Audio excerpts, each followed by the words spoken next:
mi corazón. Ya a pocos minutos de iniciar con este reto de leer la Biblia completa en un año. Ahora, de manera de introducción, muy buenos días. Como habíamos dicho, muy buenos días. Como habíamos dicho, ya a pocos minutos. Hermanitos, buenos días. Los saludo a todos en el amor en Cristo. Como les había propuesto, vamos a escuchar en las mañanas, en las laudes, el Evangelio y su reflexión. Y en las noches ya no vamos a repetir la reflexión del Evangelio, sino vamos a empezar un cursillo bíblico. Así, rapidito, con lo elemental y lo básico. Y en un año conoceremos muchísimo la Biblia. Así que estamos muy contentos de que hoy empezamos nuestro primer día. Vamos a empezar con el estudio del Nuevo Testamento.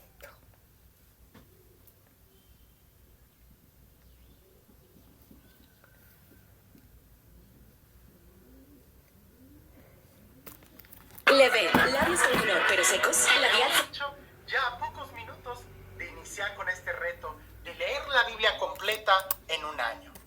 Ahora, de manera de introducción, de una manera muy general, como les había dicho, vamos a ir explicando poco a poco, de una manera muy general, cada libro, de tal manera que en tu mente sea un poco fácil el poder saber en dónde estamos, o cuando escuches un pasaje bíblico en la misa, tú digas, oh, este está tomado de tal lugar. Estamos y vamos a empezar con el Nuevo Testamento, porque es lo más accesible a nosotros y es más fácil de poder entrar a la cultura de la Sagrada Escritura, precisamente por los evangelios, porque son más familiares a nosotros. Estamos en el Nuevo Testamento, que es más de la mitad de la Sagrada Escritura. Si tienes la Biblia Jerusalén, bueno, la página es 1493. Pero nosotros usualmente no manejamos número de página porque cada página en la Sagrada Escritura va a variar de acuerdo a la versión que tú estés leyendo o incluso dentro de las mismas versiones al tamaño de letra.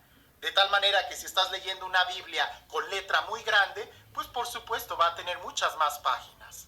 Entonces, ¿cómo nos movemos y nos desplazamos en la Sagrada Escritura? Por el título del libro. En este caso es el Evangelio de San Mateo y el capítulo es el número grande. Y después vienen los versículos que están intercalados dentro del texto. Entonces siempre se menciona el Evangelio de San Mateo, capítulo primero. O ya después vamos a leer el Evangelio de San Lucas, capítulo sexto, etcétera, etcétera. Ahora, la palabra Biblia, pudiéramos traducirlo como biblioteca. Es un conjunto de muchos libros.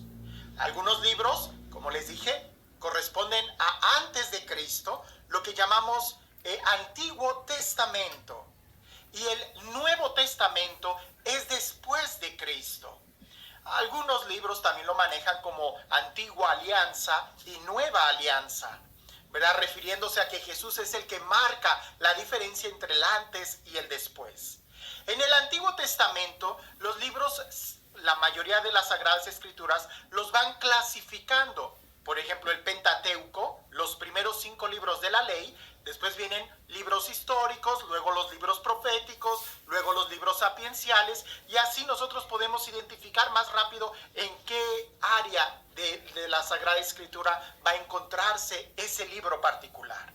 Estamos en el Evangelio de San Mateo, en el Nuevo Testamento. Vamos a empezar a leerlo. San Mateo, bueno, antes de entrar de lleno al Evangelio de San Mateo, es importante poder entender esto. Y quiero subrayarlo porque a veces en la forma en cómo hablamos hay por ahí un pequeño error tan común que pasa desapercibido. ¿Cuántos evangelios hay? No, evangelio solamente hay uno. Es el Evangelio de nuestro Señor Jesucristo.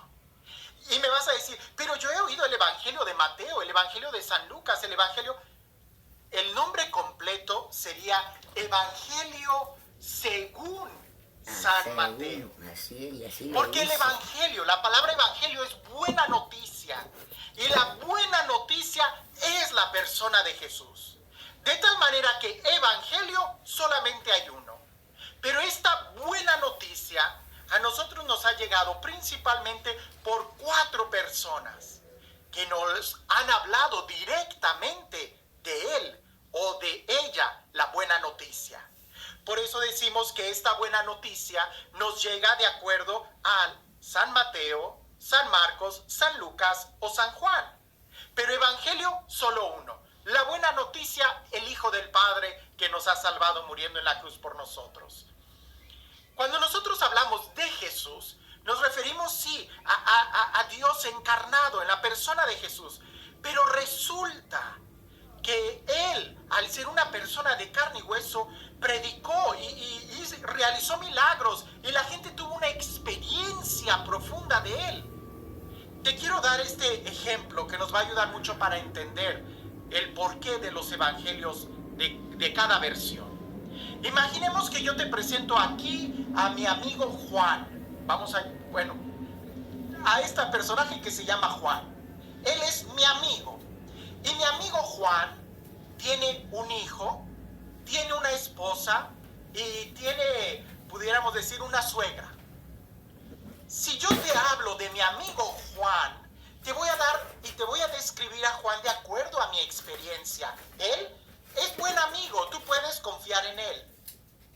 Su hijo va a hablar de su papá, Juan, de una manera increíble. Él va a decir, oh, él es mi superhéroe, él es el hombre más fuerte del mundo, él todo lo puede, todo lo arregla. Muy diferente la experiencia de su hijo a la experiencia que yo te voy a hablar, porque yo no soy su hijo, yo soy el amigo de Juan. Imagina que Juan tiene su esposa y la esposa te va a dar también alguna descripción de Juan. Oh, él es muy buen esposo, es muy cariñoso, es muy tierno conmigo. Yo no voy a decir eso. Juan es medio rudo, pero es buen amigo. Ah, porque Juan o la esposa de Juan tuvo una experiencia diferente con Juan que la que yo estoy teniendo con él. Y todavía muy diferente va a ser la descripción que la suegra de Juan va a decir de él. A lo mejor la suegra va a decir, pues Juan es un medio haragán, medio flojo, ¿verdad? ¿Estamos hablando de diferentes Juanes? No, es el mismo Juan, pero desde diferentes puntos de vista. La experiencia que yo tengo de Juan es muy diferente a la que tiene su suegra, a la que tiene su hijo o a la que tiene su esposa. ¿Yo digo mentiras al decir que Juan es un buen amigo? No. ¿La esposa dice mentiras al decir que Juan es muy cariñoso? No. ¿La suegra podrá decir eso? No, simplemente cada quien habla de acuerdo a cómo es la relación que tiene con Juan. Bueno, más o menos así es lo que sucede con Jesús. Jesús es una gran personalidad y cada quien va a hablar de él de acuerdo a la experiencia que haya tenido. Estamos en el Evangelio de San Mateo, es lo que vamos a iniciar. Y resulta que el Evangelio de San Mateo, como para estudio completo, es el más fácil porque está muy claramente sistematizado. ¿Quién es Mateo? El recaudador de impuestos, discípulo de Jesús, apóstol de Jesús.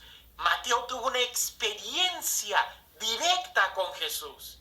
Mateo es un judío que va a escribir el Evangelio a otros judíos para que ellos conozcan que Jesús es el Mesías. Por eso en el Evangelio de San Mateo vamos a encontrar mucho esta frase, para que se cumpliera la escritura, conforme estaba escrito.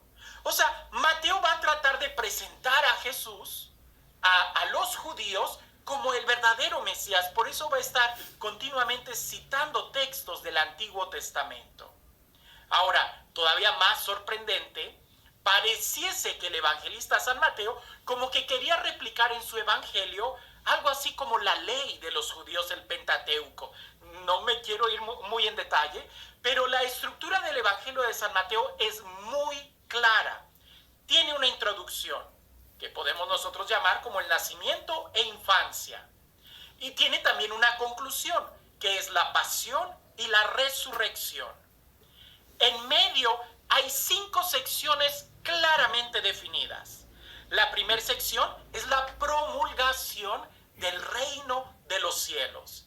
La segunda sección es la predicación del reino de los cielos. La primera es la promulgación, la segunda es la predicación, la tercera es el misterio del reino de los cielos, la cuarta, la iglesia, primicias del reino de los cielos, y la quinta, la proximidad del reino de los cielos. 5 secciones muy claras. Y en cada sección va a haber una sección narrativa y una sección de discurso.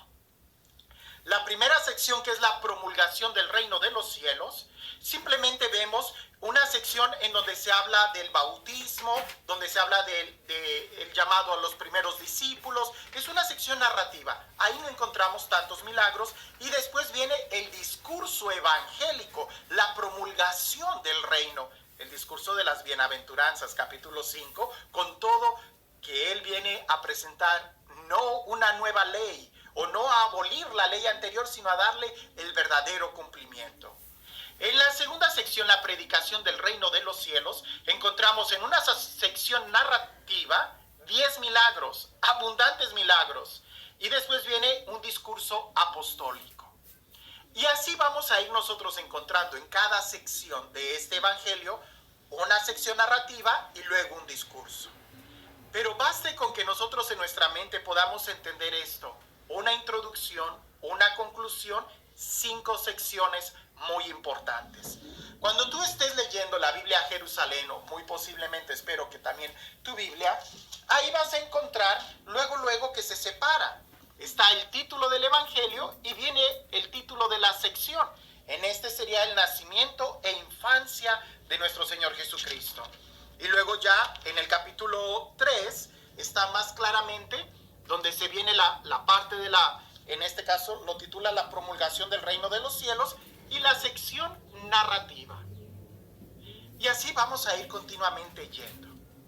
De manera general, es importante recordar: Mateo, un judío que escribe a judíos y que tiene como finalidad presentar a Jesús como el verdadero Mesías. Mateo, como él presenta y predica la promulgación del reino, es el tema más importante en San Mateo. La iglesia va a tener un rol muy importante, especialmente los apóstoles y especialmente el apóstol Pedro. Cosa que en los demás evangelios vamos a ver que es un poquito diferente la forma en cómo se va mezclando esto. Cuando empecemos a hablar de los otros evangelios va a ser más fácil el poder comparar y el ver las diferencias. Por lo pronto, respira profundo, y cuando vayamos leyendo la Sagrada Escritura, disponte que más que un conocimiento intelectual, al leer abundantemente la Sagrada Escritura va a ser como un taladro a nuestro corazón. Por eso te invito que cuando ya en algunos minutos se lance el primer audio, te dispongas a leerlo con una actitud de oración, y que sea San Mateo el que interceda por nosotros para que él nos presente a Jesús de acuerdo a su experiencia. Y entonces, cuando nosotros seamos capaces de reconocerlo, tendremos nuestra propia experiencia de quién es Jesús. Pues al conocer las Escrituras, conoceremos a su autor. Que tengas un excelente inicio de la lectura de la Sagrada Escritura.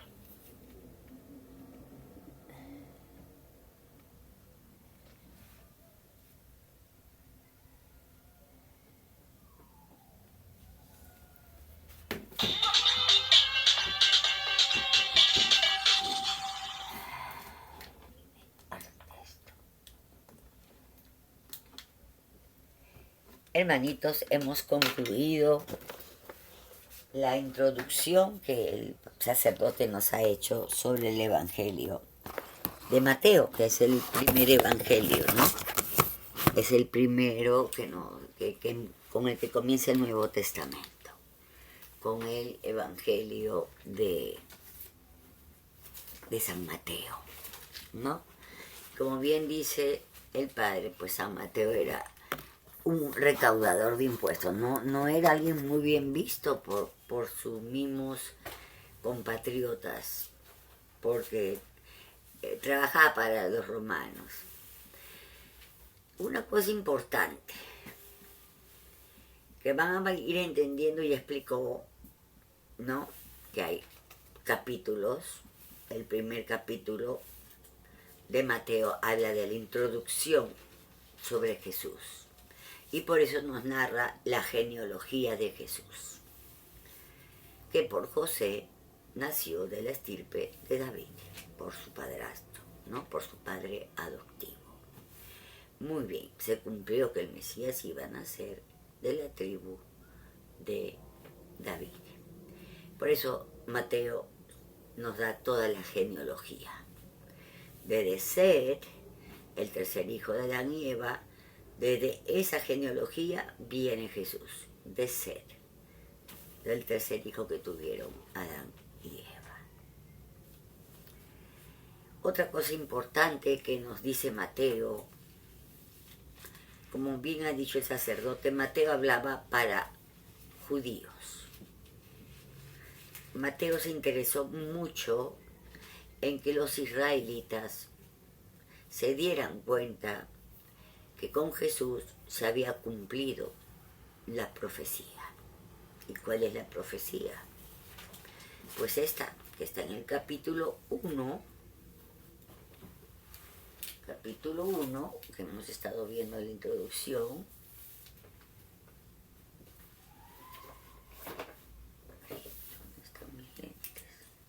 Capítulo 1.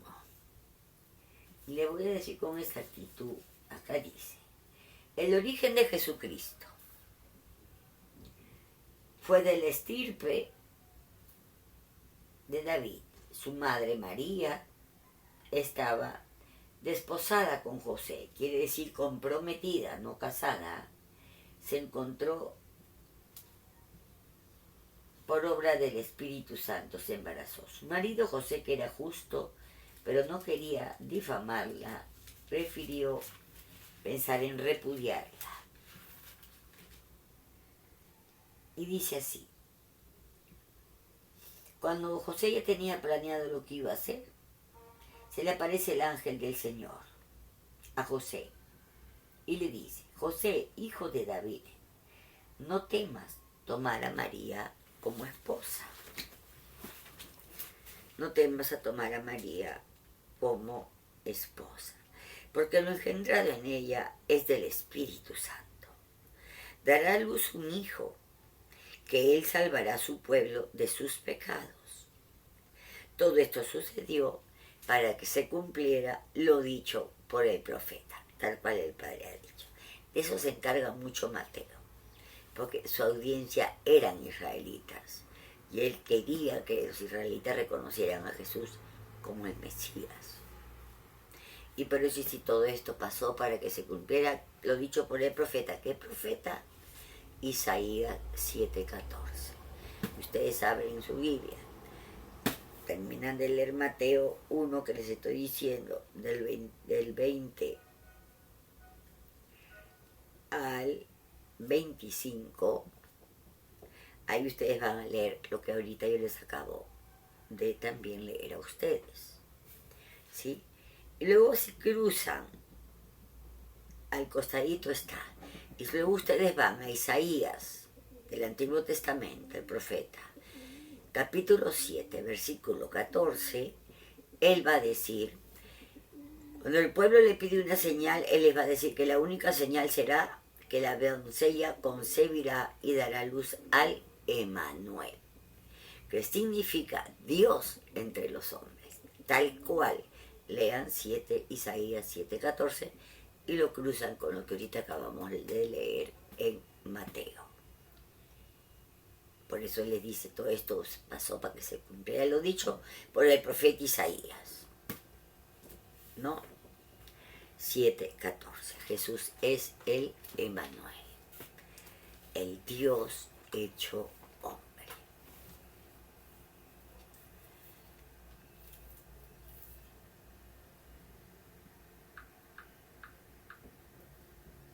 ahí nos vamos a quedar, hermanitos, para después seguir continuando con nuestro segundo día del estudio de la Escritura.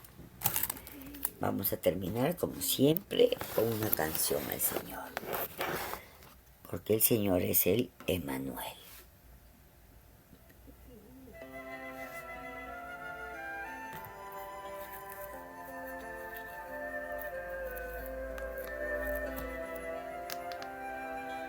Este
Hermanito, le deseamos que tengan un bonito día y un bendecido día.